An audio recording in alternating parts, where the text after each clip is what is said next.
en esto, porque... Yo también me voy a ayudar a mí mismo. Porque vamos a entrar, ¿no? Me parece a mí, en un lenguaje, para mí por lo menos, muy interesante, pero donde mi conocimiento de ese lenguaje pues, es bastante reducido, ¿vale? Lo que sí que puedo decir es que me interesa mucho preguntarte sobre esto y espero que los que te estén escuchando también, porque doy fe de primera mano que este lenguaje, lo poco que conozco contigo, desde luego me ha funcionado y ha funcionado, ¿no? En este caso con aquellos con los que he aplicado, ¿no? O sea, con lo cual desde ahí puedo decir que desde mi inicial incredulidad, puedo decir, la experiencia ya está ahí y por tanto pues ahora ya es cuando ya quiero conocer más cómo es esto que sé que desde luego funciona, ¿no? Así que... Sí, al hilo de lo que decías, ¿no? Es un lenguaje extraño, yo diría que es el lenguaje de lo sutil, ¿no? Como te decía en otro momento, yo llego a las cosas casi o por casualidad, ¿no? Yo no me planteo buscar, me encuentro con las cosas, no sé si es que se me está regalando mucho y yo agradezco. Entonces, lo mismo que me pasó con el yoga, que no venía buscando y me lo encontré y dije, uy, pero si esta es mi casa. Con el crecimiento personal sí tuve la necesidad personal, ahí sí tuve la necesidad personal y de explorar el humanismo y las corrientes humanistas para enriquecer mi trabajo en el mundo del yoga. Pero con la psicoenergética fue como con el yoga. De pronto me encuentro un regalo, de pronto me encuentro con la terapia floral, que es lo sutil del mundo vegetal, y el regalo que el mundo vegetal tiene para los humanos, y durante muchos años las he aplicado la terapia floral para el bienestar personal del ser humano, ¿no? Y de la terapia floral, pues como un proceso natural de evolución, pues me encontré con la radiestesia y durante pues casi 25 años hice una radiestesia diagnóstica, ¿no? Y para luego más tarde hacer una radiestesia terapéutica, ¿no? Para el bienestar, no solo para el diagnóstico, entendiendo por diagnóstico causa y efecto, sino para el bienestar, ¿no? Y más tarde me encontré con la geometría sagrada o con la psicogeometría para el bienestar, también así como un regalo, regalazos de la vida, y rápidamente se incorporó en mí. Es como que, es como que sentí que no era nuevo para mí, ni lo uno, ni lo otro, ni lo anterior. Y entonces es como que de pronto me sentí trabajando con esas estrategias, o con estas estrategias de las que estamos hablando, con una gran naturalidad y con una gran espontaneidad y con mucha soltura, ¿no? Y me introducí en un mundo que es lo invisible de lo visible. Lo invisible. Lo invisible de lo visible. Las flores son la energía de las flores. Vemos las flores, pero no vemos la energía de las flores. Pero las flores, que son la joya de la corona del mundo vegetal, me regalan una información que actúa en la naturaleza humana equilibrándola, ¿no? Son vibraciones de las flores del mundo vegetal para armonizar, en este caso al ser humano, que es de quien estamos hablando, en sus emociones en desequilibrio, ¿no? Y la energía de la flor no se ve, pero sin embargo la capturamos y la colocamos en un elemento que es el agua, que almacena información. Y la energía es una información que, digamos que la energía es un conocimiento que se traslada de un lugar a otro, es una vibración, ¿eh? Hablas de energía, por tanto, ¿no? Has hablado de terapia Sí. floral, has hablado de radiestesia, de geometría sagrada, que los hablas con tal naturalidad que iremos poco a poco, ¿no? Para saber de qué va todo esto, ¿no? Y todo esto lo englobas dentro de lo que llamas la psicoenergética. ¿De qué va esto de la psicoenergética? Bien, todo, mira, estamos en plena naturaleza, todo lo que está vivo, y aquí hay muchas cosas vivas, incluyéndonos en este momento a nosotros mismos, pues se acompaña de un campo vital, es decir, todo se sostiene precisamente por la energía vital.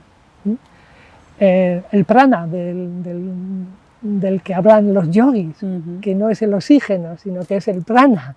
Sí, sí. Eso es también lo invisible de lo visible, ¿no? Hay una serie de elementos que son elementos ordenantes en la madre naturaleza, como es el agua, como es el aire, como es la tierra, como es el fuego y como es el éter, ¿no?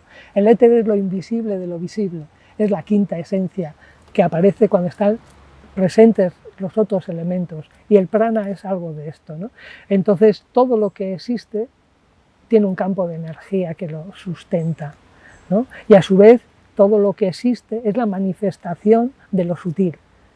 Quiero decir, hay muchas cosas que no vemos y que son invisibles, y sin embargo no las ponemos en duda, ¿no? Yo te veo, pero te veo en tu forma y en tu materia, te veo en tu tierra, pero yo no puedo ver tus pensamientos.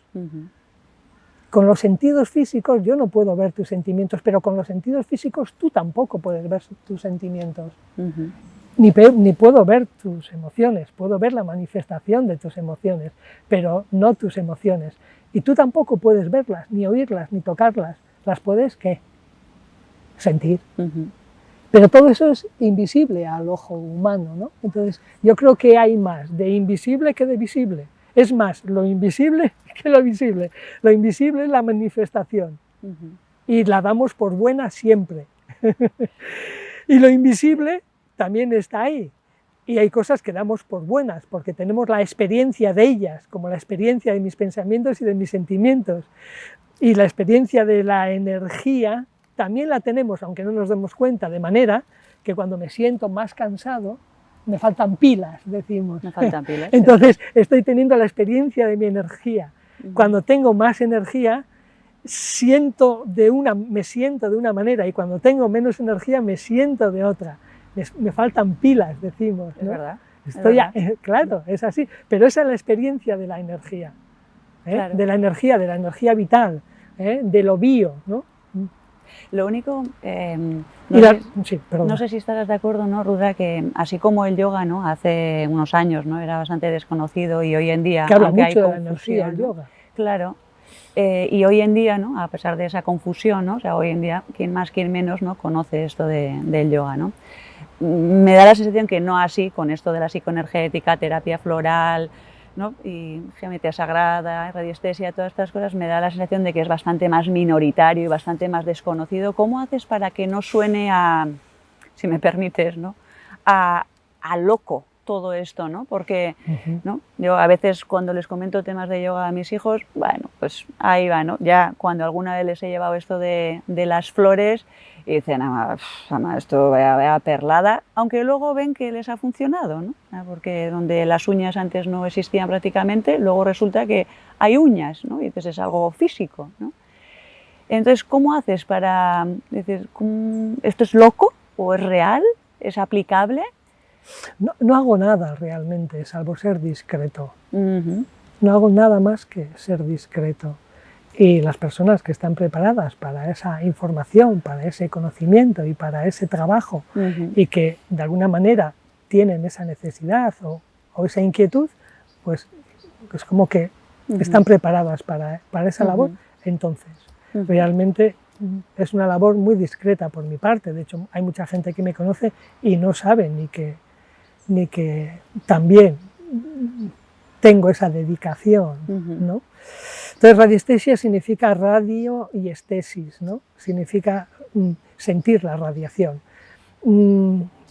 Y todos sentimos la radiación. La radiación es la energía, lo que todo lo que está vivo radia, ¿no? Y las cosas que no son seres también radian, ¿no? Todo está emitiendo, ¿no? Entonces radiestesia es sentir la radiación, sentir la radiación. Los animales son espectaculares para eso. Los seres humanos nos hemos ido deformando por la mente racional, lógica, y los animales pues presienten, y cuando presienten el peligro y salen corriendo, y nosotros hasta que no nos cae encima y nos damos cuenta, porque estamos aplicando la lógica en vez del instinto, ¿no? Claro. Si aplicáramos más un poco el instinto, presentiríamos más. Yo digo que tenemos que aprender a sentir con la cabeza y pensar con el corazón. La radiestesia tiene de esto, ¿no? Y la radiestesia, como hemos perdido la habilidad para sentir la energía, la radiación y lo invisible de lo visible, pues en la radiestesia pues nos ayudamos de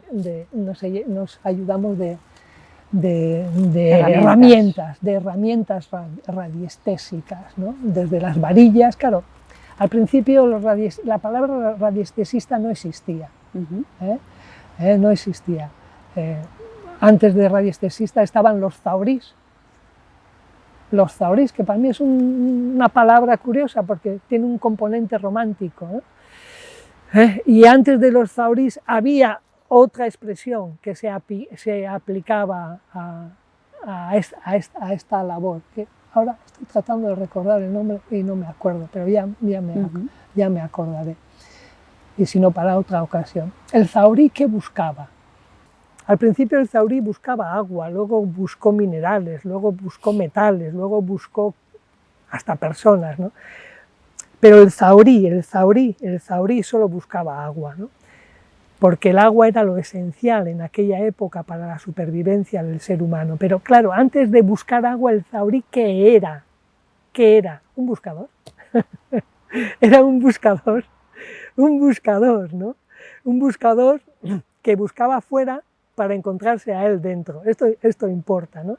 A través de los elementos que iba buscando. Y es en el proceso de la búsqueda donde él encontraba y se encontraba, ¿no? Es decir, tiene un componente que va más allá de la búsqueda del agua y decir, aquí a 15 metros hay agua, cava y tendrás un pozo. Esto hoy en día todavía se llama a los radiestesistas zaurís en otro tiempo para que busquen agua en un terreno donde hacer un pozo. También existen los geólogos que también lo hacen, pero hace poco, me acuerdo, una mujer me decía que había llamado y lo que utilizaban era un caco Sí, un caco es una horquilla, una horquilla de almendro. Y con esa horquilla de almendro y su capacidad de sentir a través de la horquilla le iba indicando al zaurí dónde estaba el agua, ¿no? Y eso es real. O sea, encontraba, sí, bueno, eso, y estuvo perseguido por la Inquisición porque decían, son brujos, pero el pueblo llano decía que sean lo que quieran, pero él nos busca y nos encuentra el agua que necesitamos para la vida. Al principio era para beber, luego era para la higiene, y para cocinar. Y esto es real, esto es comprobable. Todavía en muchas zonas del mundo es el sistema que se utiliza. El agua tiene una vibración, una frecuencia, emite, igual que los elefantes, saben buscar agua. Y recorren un montón de kilómetros, y cuando llegan al agua, y lo encuentran. O sea que la resistencia... tienen un sentir en relación a la vibración que emite ese elemento que llamamos agua, ¿no? Qué buena. Has comentado antes, ¿no? Entonces, de esa radiestesia, creo haberte entendido también que haces radiestesia terapéutica, ¿no? O sea, sí, esa era una de las primeras herramientas, ¿no? La horquilla de Avellano, ¿no? Luego ya pues, hemos ido creando a nivel radiestésico más herramientas, es decir, no solo la horquilla, más varillas, y luego aparecen los péndulos, diferentes tipos de péndulos con diferentes aplicaciones, luego aparecen los biotensores, que es otra herramienta, ¿no? Y todas para el diagnóstico. El diagnóstico es sí o no. ¿Aquí hay agua? No. Entonces, aquí hay agua, sí, que no hace falta meter mente, cuanta menos mente metamos mejor, es más el contacto con la tierra, con la horquilla y con el sentir, no, la mente aquí sobra. Y es bueno porque el radiestesista tiene que aprender a aparcar la mente, luego ya comprenderá, pero tiene que aparcar la mente, por eso también hay un proceso como meditativo en el proceso, ¿no? Y bueno, está el uso de las herramientas para el diagnóstico y tendríamos que hablar mucho de qué es eso. Y luego ya está el uso de las herramientas para el bienestar. En otro lenguaje, la sanación. Cómo trabajar con el campo de energía humano y con la materia humana a través de las herramientas para su bienestar.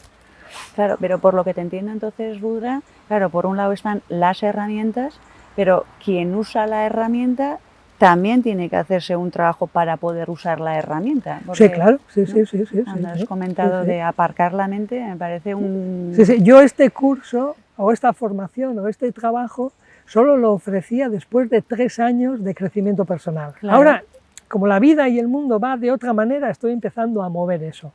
Pero durante muchos años solo lo ofrecía después de que las personas llevaran trabajando con ellos 3 años y de alguna manera se hubieran como iniciado en el cultivo de la virtud. Claro. En el cultivo de la virtud. Pues me alegro que comentes eso porque, claro, yo pensaba que es como una calculadora. Tú le das 2 más 2 y te saca 4 y no requiere nada de mí más que darle 2 más 2 es igual a 4. ¿no? El radiestesista es un canal y ese canal tiene que estar en condiciones y para eso tiene que trabajarse. Hablamos un poquito, si te parece, de esto de la terapia floral, la radiestesia, la geometría sagrada, ¿no? O sea, un poquito cada uno, cómo lo trabajas, cómo se trabaja, cómo en cada uno, ¿no? Porque has mencionado lo del agua, que el agua manda esa vibración, pero ¿cómo lo trabajas con nosotros? Es un principio de realidad, tú el 75% eres agua. Claro. Entonces, puedo trabajar con tu agua, puedo trabajar con tu tierra, puedo trabajar con tu fuego, puedo trabajar con tu aire y puedo trabajar con tu éter, ¿no? Tus órganos son todo eso, tu cuerpo, eso que ves que es tan concreto en ti, es todo esto que acabo de mencionar. Y luego está tu mundo emocional, y luego está tu mundo mental, y luego está el resto de ti, que es tu realidad espiritual, está el resto de ti, ¿no? Entonces, claro, bueno, esto es más verlo que oírlo, porque es más verlo que oírlo, ¿no? Y bueno, pero bueno, sí, al menos mencionarlo, ¿no? Yo sí que voy a decir, sí puedo decirlo aquí, que efectivamente, por mucho que yo cuando comentabas estas cosas, efectivamente yo digo, si lo dice Rudra, pero es cierto que hasta que no lo vi en mí y en mi familia digo, pero vamos a ver, pero si esto es real, esto es objetivo, está funcionando, ¿no? Me sonaba, ¿no?, bastante más lejano, ¿no?, de lo que ahora no sé, desde luego, ni mucho menos cómo se hace. Y pero... suena extraño, suena extraño, porque estamos acostumbrados al mundo que vemos, a lo concreto, y lo que no vemos, no. Y entonces, y más los occidentales, con nuestras mentes lógicas, más, todavía más, ¿no? Háblanos entonces un poquito, ¿no?, de esas diferentes herramientas, ¿no?, los péndulos, las varillas, cómo se utiliza en todos, tanto en terapia floral como en geometría sagrada, o son diferentes herramientas en cada uno. Claro, es que ahí nos podíamos...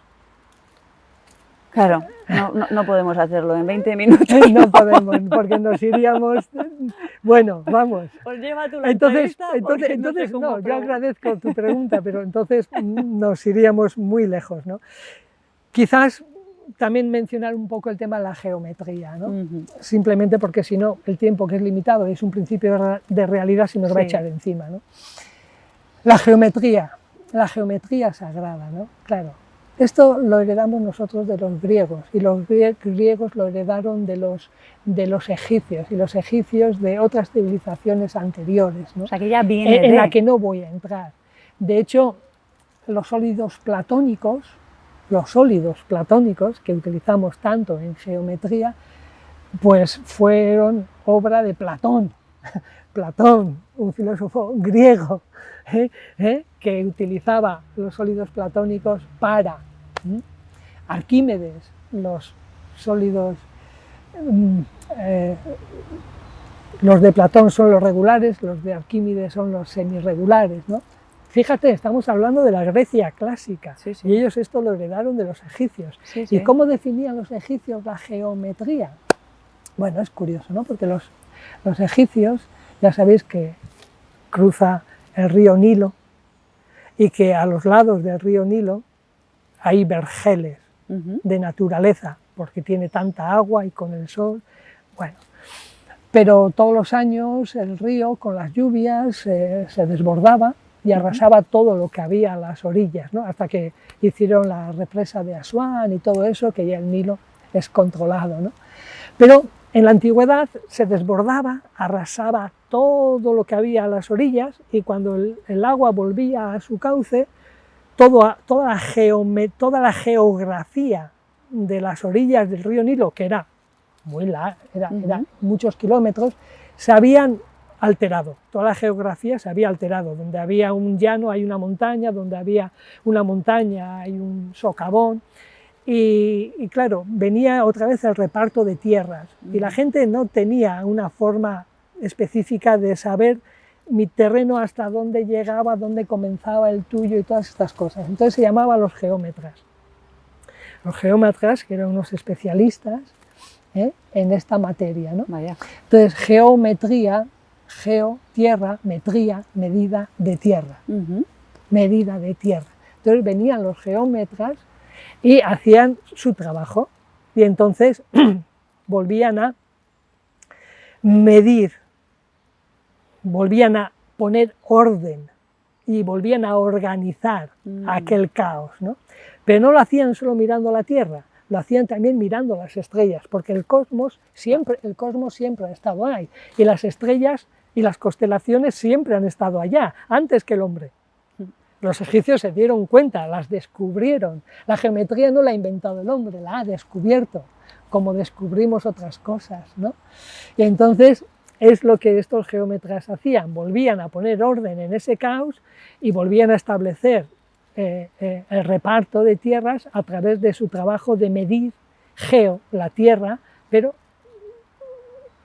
para eso, como abajo todo estaba en caos, no se podían orientar, entonces medían en relación al cielo, al cosmos, a las constelaciones y ya lo volvían a organizar. ¿Cómo es eso en el ser humano? Pues eso en el ser humano es parecido.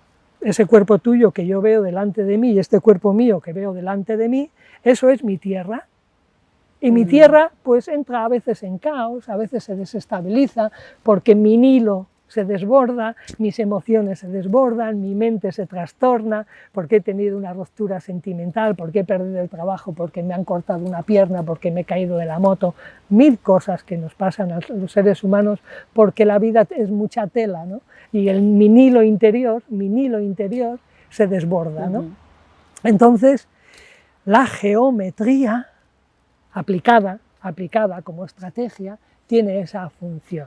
Quiero decir, volver a poner orden en mi Nilo a través de la geometría, pero para eso tenemos que mirar al cielo, tenemos que mirar a nuestro cielo, y nuestro cielo es lo invisible de lo visible, mi mente, mis emociones, mi conciencia, y ahí pongo orden en mi tierra, pero para poder hacerlo tengo que mirar lo que hay detrás de mi tierra. Todo eso que yo también soy, pero que no se ve cuando me miras al cuerpo. Y ahí usamos una serie de elementos, en este caso sería, si las hubiera traído, las hubiera enseñado, una serie de figuras geométricas y cada una cumple una función. Son principios ordenantes y cumplen una función. Por ahí me podía ir mucho. Y por el otro lado también, pero decir que los griegos hablaban de la geometría como el arquetipo de la creación. Todo lo creado en la forma es geométrico, pero también antes de ser creado hay una geometría no visible que facilita que la forma se manifieste, ¿no? Y nuestro ADN sería también. Nuestro ADN, si tú entras, es muy sencillo. La forma geométrica de ADN, pica en internet y es dodecaédrica. Ujú. Son dodecaedros que suben y bajan. Y sin esa contención geométrica el ADN se desparramaría. Claro. El azúcar ribosa, la molécula tal, la cual, todas son dodecaédricas, ¿no? Entonces, eso que es dentro, eso también es fuera, ¿no? Entonces, los egipcios, y los griegos sobre todo, pero los egipcios que distribuían su cultura y con el quadrivium, decían que, bueno, que la geometría es el arquetipo de la creación. Ujú. El arquetipo de la creación es el para qué se crea algo. Me explico. Esa silla en la que tú estás, ¿para qué se ha creado? Para que nos sentemos. Ese es el arquetipo. El arquetipo es el para qué. Ahora, si es una silla, no sé qué, Luis Fernando VII, igual es para venderla, pero en principio el arquetipo de la creación de esa silla es para sentarnos. Para sentarte. Eso es el arquetipo. Luego viene el tipo. El tipo es cuántas sillas. Quiero decir, primero es el arquetipo, luego es el ectipo, el eptipo. ¿Cuántas sillas distintas se pueden crear? ¿Cuántas? Vale. Pues hasta donde dé la imaginación. ¿Cuántas? Es infinito. Sí, pues esa es la respuesta, infinito. Y luego está el tipo. El tipo es un tipo de silla. Vale. Aquella que yo veo allí es otro tipo de silla. ¿Cuántos tipos de silla puede haber? El tipo son todas las posibilidades. El tipo es una unidad, un tipo de silla, ¿no? Vale. Pero la geometría es el arquetipo de la creación, Vale. es lo que posibilita todo ese proceso de manifestación. Entonces, si yo soy geométrico, si toda la creación es geométrica, hay unos principios ordenantes geométricos que permiten organizar el caos de tu Nilo. Claro. Entonces, déjame preguntarte, entonces, decías que no tenemos ahora las formas estas, ¿no? Y que tienen la función que tienen, pero entonces, ¿daría igual el diagnóstico, quiero decir, de cómo se haya desbordado mi Nilo? ¿Ahí hace ya directamente su función? ¿O tiene Sí. las dos? No, todo tiene que ver con tu necesidad, ¿no? Ajá. Todo tiene que ver con tu necesidad, ¿no? O sea, que si yo voy, por ejemplo, a donde ti, ¿cuál sería mi necesidad para ir a donde ti? Por ejemplo, es un ejemplo, para ir a donde ti, para que se me aplicara a través de las formas de la geometría sagrada y volviera al Nilo a encauzarlo, ¿no? Y volviera a ordenarlo. Básicamente tu necesidad de recuperar tu orden, tu bienestar, tu equilibrio, porque estás desestabilizado. Esa necesidad es la que te llevaría a donde yo trabajo, ¿no? Ajá. Y entonces allí, pues dependiendo de cuál es tu desborde, Claro. por usar una expresión, pues aplicaría una estrategia, aplicaría otra o las aplicaría todas. Depende de la necesidad y del momento. Hay personas que desde el primer día las trabajo con geometría y hay personas que jamás las trabajo con geometría. Claro, por lo que decías inicialmente, ¿no? O sea, Eso que es. entiendo entonces también que uno tiene que estar receptivo a ello. Eso es. ¿No? Tiene que estar receptivo a ello. Y en los últimos años hemos mejorado mucho. Hacemos nuestros propios poliedros. Ahora tenemos un grupo de formación aquí en el Ashram Sanatana Dharma en psicogeometría, y la palabra psico es porque trabaja también sobre la parte de mí que no es física, aunque Vale. también pueda trabajar en el bienestar físico, ¿no? Hay un discípulo muy creativo y estamos haciendo unos volúmenes muy grandes donde la persona se puede meter dentro, ¿no? Estamos haciendo unos volúmenes muy grandes, ¿no? Y estamos trabajando con muchos materiales distintos, ¿no? Hay algo asociado a la geometría, pero supongo que vamos como acabando con el tiempo que tenemos, que tiene que ver con el número de oro. ¿El número de? El número de oro. ¿De oro? Sí, el número de oro, sí, el número de oro. O el número áurico, que tiene mucho que ver con la geometría y con la creación, ¿no? Pero sería, también nos extenderíamos mucho, y es una proporción, que está presente en todo lo manifestado, ¿no? Es una cosa curiosa. Si yo te mido a ti, te pones de pie, si te miro de abajo a arriba, habrá una medida que me dé. Y luego te mido de abajo al ombligo y dividimos tu altura total por la altura por la altura que hay de la suela de tu pie al ombligo y nos da un número. Nos da un número. Pero si le medimos al cámara, también nos da el mismo número. Venga ya. Ya. Pues venga ya. Si traes 1 metro, lo comprobamos. Y es el mismo número. Cuando se pierde ese número, me desequilibrio, porque he engordado 20 kilos, porque mi panza en vez de estar aquí está allí, porque me voy para atrás para sostener la panza que tengo delante y se pierde. Cuando se pierde esa unidad, cuando ese número, esa proporción áurica se pierde, que es un número de equilibrio, que es un código para entrar se pierde, nos desequilibramos. Pero yo te mido y le mido al cámara y tendríamos el mismo número. Eso luego, después de que... Eso lo hemos hecho muchas veces. Pero la falange, lo falange y la falangita también, si dividimos, nos da la misma proporción. Y si coges margaritas, tienen un número de pétalos y si coges una piña, y bueno, ahí hay una cosa de la que hablar, pero que no nos daría mucho tiempo. Ya sé que no eres ¿no? Como decías antes, pero necesitamos mucho tiempo. Mucho de esa información que tienes, ¿no, Rudra? Pero si esas medidas, imagínate que me mides, ¿no? Me mides y no tengo esa unidad, ¿tengo remedio? Si estás... Yo te mido y a ti te dará, porque la manifestación física tuya daría esa proporción. Y a mí y en mí también. Y cuando no se da, imagínate, ahí pues hay un desequilibrio, se trata de recuperar lo que llamamos el phi. Recuperar el phi.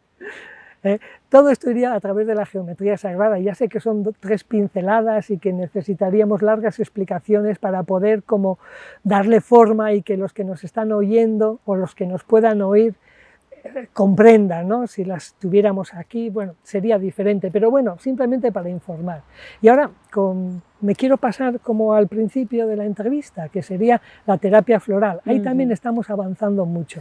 Durante años me he dedicado a la investigación de los remedios florales y siempre mi inquietud ha sido que los remedios florales se puedan mejorar, se puedan reforzar, se puedan potenciar y aguanten pues cosas que los remedios florales normales no aguantan, ¿no? Como pueda ser el calor, como pueda ser tú si coges un remedio floral normal hecho por cualquier elaborador y lo metes en el coche en un día de sol 3 horas, pues posiblemente ya no tiene ese efecto, se haya perdido su poder para el bienestar, ¿no? Y mi objetivo era crear remedios que aguantaran. Bueno, lo importante es no que aguante el calor, porque muchos años hemos usado los remedios florales y con tener en cuenta 4 cosas, pues ya no se estropeaba, ¿no? Pero eso es simplemente un comentario, ¿no? Sino reforzar los remedios. Y que los remedios que son una energía que se ha capturado de las flores para el bienestar del ser humano, pues se puedan reforzar y se puedan potenciar para que esa función del bienestar humano sea más rápido, sea más rápida y más eficaz. ¿Tiene esto algo que ver con las unidades Bobby o no tiene nada que ver con...? Sí, las unidades Bobby es una escala de medición que se ha creado para ver el potencial energético de las cosas y de los seres y de la energía, ¿no? Y entonces pues mide, una persona que está en equilibrio pues tendría que tener aproximadamente sobre 6.500 unidades Bobby de energía. Bobbies, o Bobby, era un radiestesista que creó esta escala, esta especie de sistema de medición, ¿no? Y un lugar que esté sano, pues también tendría que tener sobre 6.500 unidades Bobbi, ¿no? Si tú tienes 4.000, estás muy baja de energía vital y habría que subirte. Y los remedios florales habitualmente tienen entre 6.500 y los mejores elaboradores pueden llegar a 9.000 y de ahí no pasan. Y las flores cumplen su función. Pero mi objetivo ha sido reforzar, potenciar y volver el remedio más eficaz y más efectivo y más resistente. Y ahora podemos hablar de que somos capaces de crear remedios que tengan 30.000, 40.000, 60.000 y hasta 100.000 unidades Bobbi de energía. Ya sé que parece una exageración, pero eso es real. Eso es real y lo estamos haciendo a diario. O sea, que entiendo que has podido conseguir, ¿no? Sí. En ese trabajo que estabas, conseguir que esa vibración, digamos, ahora de esos 30 Ese años, regalo, ¿no?, que nos da el mundo vegetal, una vez obtenido, lo podamos como potenciar mucho. Rudra, y en este momento, antes de que me despidas, decir que actualmente pues, el Grupo Zaurí elabora remedios de los diferentes reinos, del mundo mineral, del mundo vegetal floral y hasta del mundo animal. Del mundo animal también, sin que los animales se enteren, sin que sufran, pero esto necesitaría más encuentros y necesitaría más cosas porque ahí nos vamos muy lejos. Lo que sé es que me he quedado con un montón de ganas de hacerte un montón de preguntas, ¿no? Porque sí que en esto último también que has mencionado, ¿no?, es lo que comentabas, ¿no?, ni se toca al animal, ni se, ¿no? O sea, podemos hacer remedios marinos y no tocamos a los delfines ni a las ballenas, ni tocamos... Exactamente, ¿no? Entonces veo que tengo un gran desconocimiento de todo este mundo, ¿no?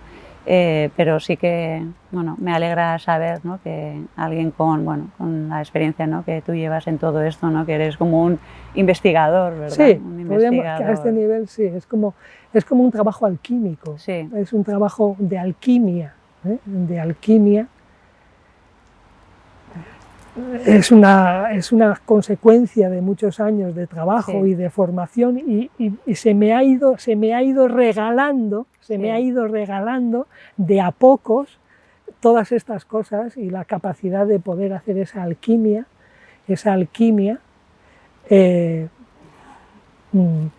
para el bienestar. Es como, se me ha ido regalando, la verdad es que va llegando lo que necesito en cada momento, ¿no? Pues el regalo también es para nosotros, ¿no? Que sí, por lo menos, todos, ¿no?, sí, el trabajo que tú estás haciendo, ¿no?, que pueda llegar, ¿no?, o sea, con esa seriedad con la que nos consta, ¿no?, que trabajas, que nos pueda ir llegando, ¿no? Sé que estás haciendo formaciones, ¿no?, de todo este mundo, así que, bueno, pues por mi parte por lo menos a aprender, ¿no?, a aprender contigo. Mira, es que Rudra, o sea, me quedo, ya te digo, con un montón de ganas de seguir aprendiendo de ti, ¿no? Así que, mira, es que... Un placer otra vez, nuevamente.